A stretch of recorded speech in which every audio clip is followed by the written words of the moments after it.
Hello guys, welcome back to my YouTube channel. എല്ലാവർക്കും ഒരു പുതിയ വീഡിയോയിലേക്ക് സ്വാഗതം. എൻ്റെ കയ്യിൽ ഈ ബേസിൻ കണ്ടിട്ട് രാവിലെ ഈ ബേസിനായിട്ട് എവിടെയായിരിക്കും എന്ന് സംശയം തോന്നിയിട്ടുണ്ടാവും. ഈ ബേസിനായിട്ട് ഞാൻ ഇപ്പോൾ വന്നിരിക്കുന്നത് ഒരു ആമ്പൽ തൈനെ നടാനായിട്ടാണ് കേട്ടോ. അപ്പോൾ ഈ കാണുന്ന ഈ വലിയ ബേസിലാണ് ഞാൻ ആമ്പൽ നടാൻ പോകുന്നത്.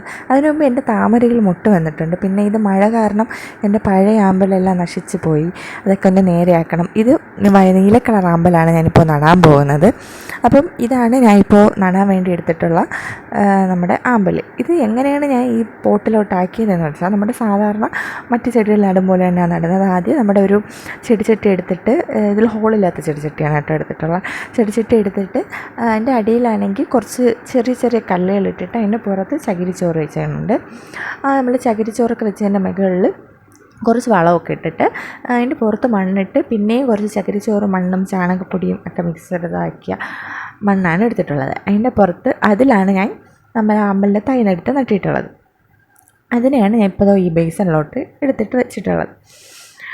കണ്ടോ? അപ്പം ഇത് എൻ്റെ താമരയാണ്. താമരയിൽ മുട്ടൊക്കെ വന്നിട്ടുണ്ട്. പക്ഷേ ഇത് നമ്മുടെ വെള്ള ആമ്പലാണ്. മഴ കാരണം വെള്ളമെല്ലാം കലങ്ങി വൃത്തികേടായിപ്പോയി. പിന്നെ അത് ആമ്പലിൻ്റെ തൈ ഞാൻ വിത്തിട്ട് പൊടിപ്പിച്ചെടുത്തതിൻ്റെ തൈയാണ്.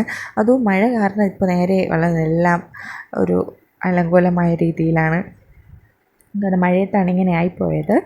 പിന്നെ ഇതിനകത്ത് 2 തൈയാണ് വെച്ചിട്ടുള്ളത്. ഒന്നൊരു ചെറിയ ഒരു പ്ലാസ്റ്റിക് പോട്ടിലും ഒന്ന് നമ്മുടെ ചെടിച്ചട്ടിയിലായിട്ടാണ് നട്ടു വെച്ചിട്ടുള്ളത്.